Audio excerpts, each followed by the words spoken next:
Is from Argentina. Anyone here from Argentina? Oh, okay, yeah. I know. Why didn't they clap for you? That's rude, right? You know, Argentina just legalized abortion and no one claps. Yes, woo to that, yes.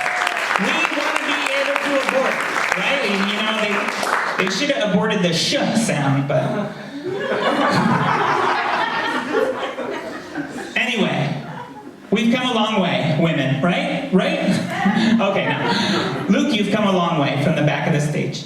I'm gonna bring up our first comedian. She's a very good friend of mine. She does shows in many languages. You're gonna see this in English, but she's, you know, been on TV. She's just fucking great. Are you ready for your first comedian? All right, let's keep it going. Keep the energy up for Irene Meneguzzi.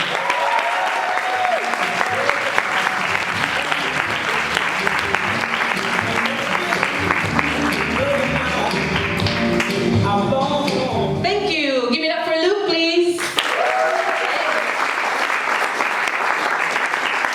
Thanks, guys. I turned 40 3 months ago. I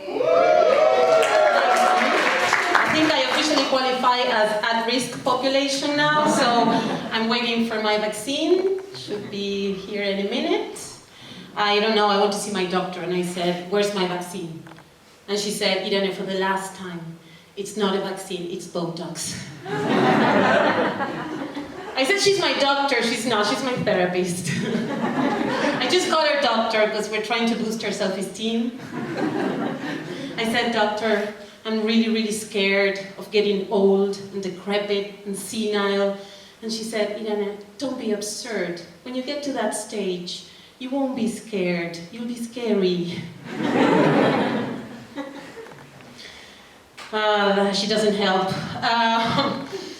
Now I have to say that being 40 has made me question a lot of things. Like I always thought I didn't want to have children, right? I always said I don't want to have children. Like motherhood is not for me. I see pregnancy as an STD. Okay, like just last week I took the morning after pill and I hadn't had sex, but you can't be too careful, you know?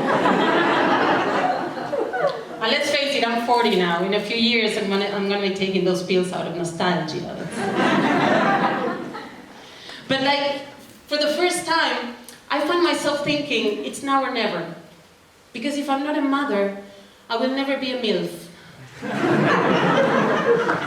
And I really want to be a MILF, guys. Otherwise, what category of porn am I gonna fit in? Horny neurotics? I won't give you head, I'll give you headaches. Does wanting to be a MILF make me a bad feminist? No. Yes, it does. It makes me a really bad feminist, because I'm a feminist, but I seek men's attention and validation, you know? I want to be a filth. A feminist I like to fuck. But I'm trying to deconstruct myself, you know? Like I decided I'm gonna stop shaving my legs, because I started laser hair removal.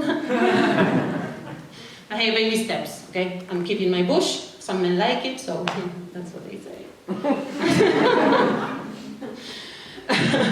No, but I'm really trying to deconstruct myself. Like a while ago, I signed up for a female sexuality workshop.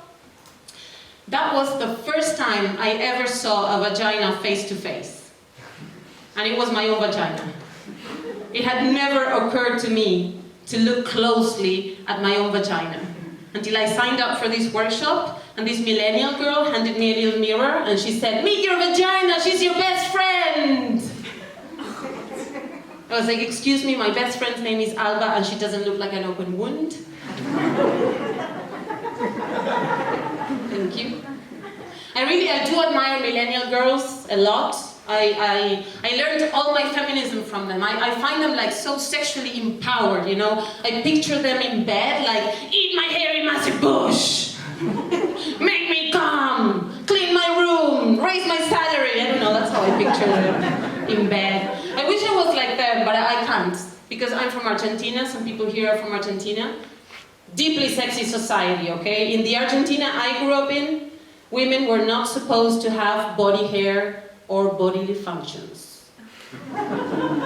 Like, I left Argentina when I was 25 years old, because I really, really had to go to the toilet, you know what I mean? So, I'm really worried that all this sexism has fucked up my brain beyond repair, like it's too late for me, you know? I feel sometimes like a secondary character in a B horror movie, you know, the woman that gets left behind and the monster gets her, you know, in this case the monster is the patriarchy, right? And the monster is eating her alive, and so she looks in agony at the millennial protagonist and she says, "Save yourself, it's too late for me. Attend as many feminist workshops as you can. Here, take my mirror. Run and don't look back, but look at your pussy." I have this constant inner battle with my own sexist beliefs, you know? Like, ideologically, I'm 100% feminist. Psychologically, I'm like 50% feminist. Sexually, I'm like, go back to your own country, feminazi. I can be very conservative in bed. Like, in bed, I like a dominant man, you know? Dominant? I'm completely alone in this, apparently. Except for you, yeah, thank you, thanks. Yeah. Did I hear a clap over there for dominant men?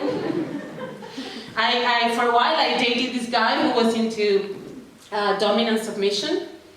The problem was we were both submissive. So, you know, like I would go to him and I would say, "I've been a bad feminist. Punish me." And he was like, "No, you're my slave master. Punish me." And I was like, No, slave masters are criminals. Punish me. And he was like, "No, you're a woman. You're a victim of this patriarchal society dominated by men like me, so punish me." And I was like, "Yeah, but you're not like all those men. Hashtag not all men. You're treated unfairly by feminazis like me, so punish me." And we would go on like that all night, throwing the whip back and forth, and we never had sex. But I made him clean my entire apartment.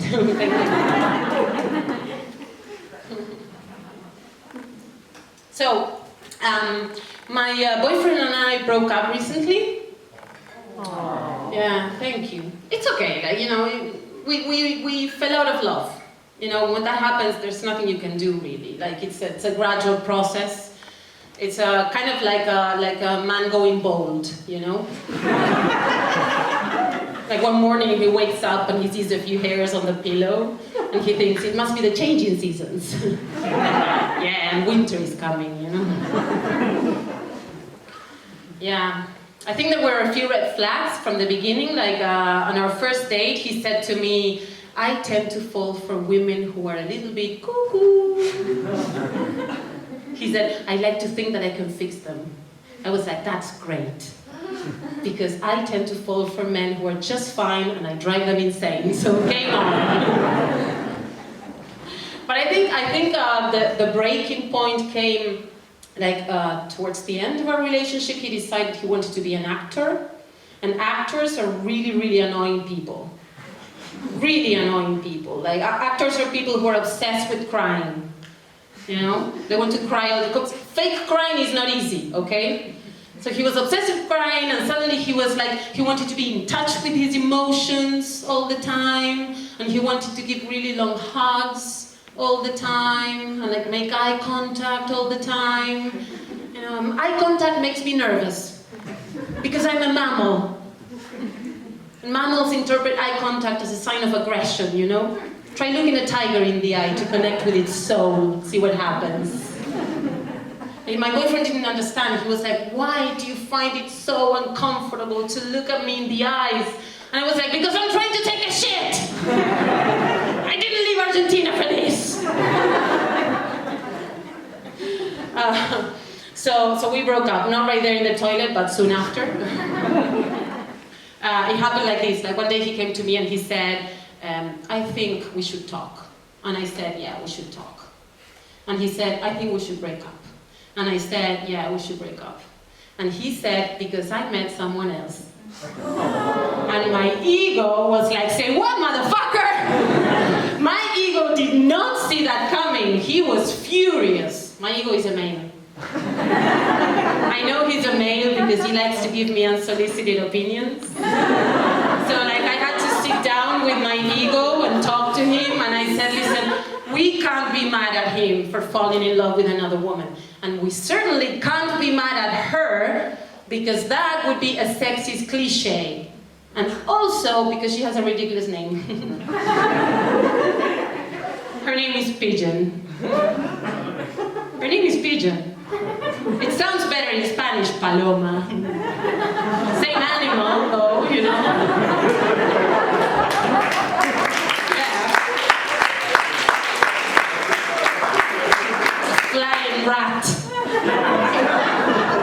A filthy, disease-spreading, shits all over the place animal with deformed feet. But I'm okay. I'm okay. I think they're great for each other because, you know, he's an actor, she's an actress, I'm normal. So I'm single, again, thank you very much. Yes. It's okay, like the only thing that bothers me about being single is that now I have to outsource my sex life. Yeah, because when I had a boyfriend, I had a reliable in-house sex provider. Because I invested a lot of time until he understood exactly what kind of service I require, you know. Like when we first met, I was like, sir, I am really interested in your business, but you have to meet my standards of service. And he said, okay, what are your standards of service? And I was like, I don't know that, you have to guess. Thank you guys, you've been great.